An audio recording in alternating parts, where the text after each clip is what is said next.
C'est vrai que les choses ne sont pas si simples. Si on pose comme postulat que les Juifs ne doivent faire des choses que s'ils sont les seuls à pouvoir les faire,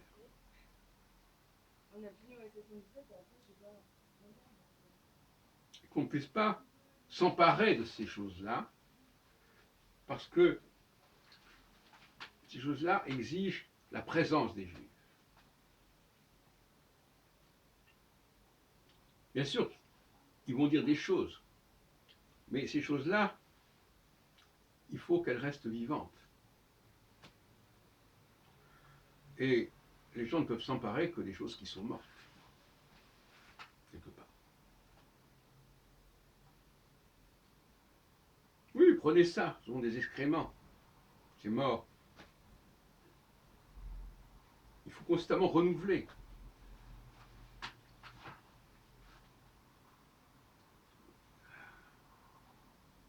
Alors on se pose des questions, on se dit mais c'est quoi ce renouvellement?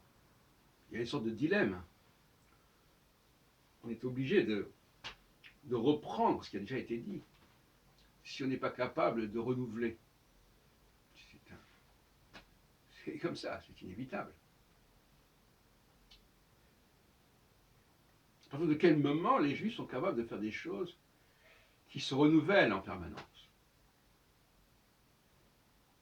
Et par conséquent, on voit toujours que c'est eux qui le font, c'est d'eux que ça vient. Alors que ce qui est déjà sorti, bon, on peut dire oui, mais non, on l'a trouvé, c'est nous-mêmes, on peut s'approprier.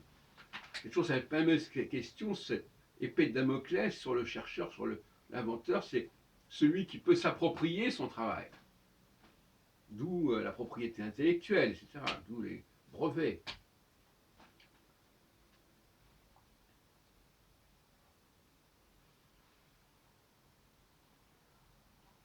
Alors je répondrai de la façon suivante. Dieu, le Dieu des Hébreux,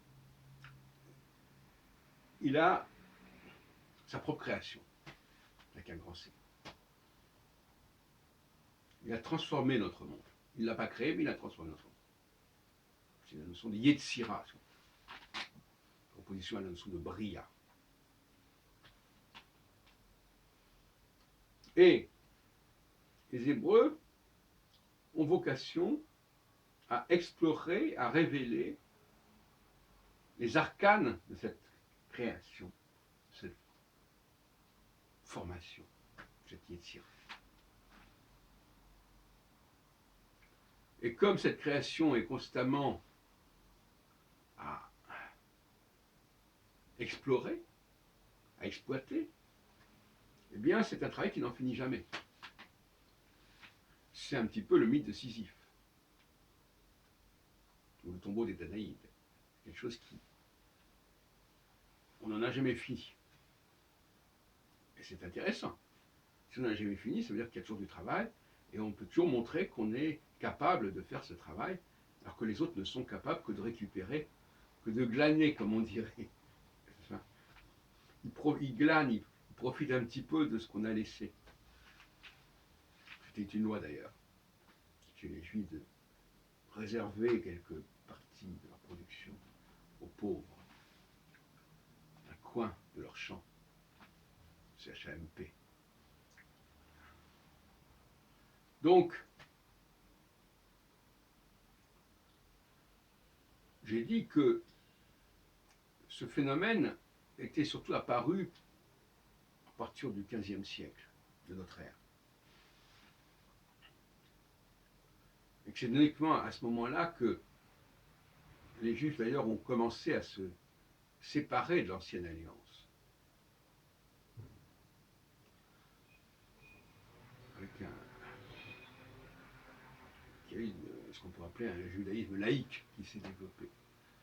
Il s'est développé, mais en réalité, ce n'est pas tellement un judaïsme laïque. Parce qu'ils ont commencé à justement découvrir le monde, tous les sens du terme. Et ce monde, c'est le monde de leur Dieu. Mais ce Dieu qui a créé quelque chose qui vaut pour l'ensemble de l'humanité, évidemment. mais dont les Juifs sont chargés de montrer ce qu'il en est.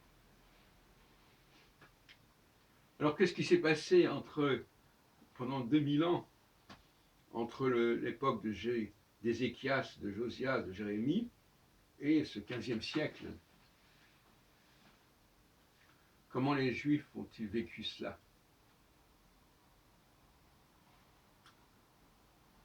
On pourrait répondre, ils sont restés à l'ancienne alliance.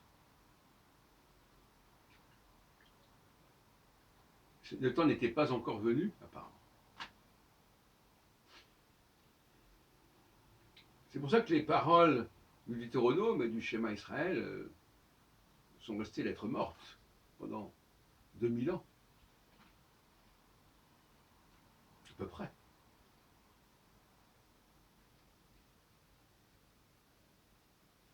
C'est pour cela aussi que lorsque Jésus a prétendu que le temps de la nouvelle alliance était advenu, il y a 1500 ans, il était encore à côté de la plaque. C'était trop tôt. Et d'ailleurs, est-ce qu'il y a eu un Messie qui est venu annoncer qu'on allait enfin se libérer de l'ancienne alliance, comme on s'était libéré avec la première alliance du culte des idoles du temps de la sortie d'Égypte, de ce qu'on appelle la sortie d'Égypte. La sortie, Yetsia. Oui. C'était pas encore le moment. Cela dit, il est quand même arrivé à créer une religion qui échappa aux préceptes, au carcan de l'ancienne alliance, le christianisme.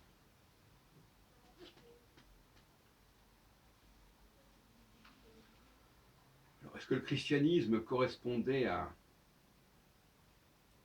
au temps de la nouvelle alliance? Est-ce qu'il nous faisait entrer dans le temps de la nouvelle alliance? C'est une question qui reste posée pour l'instant.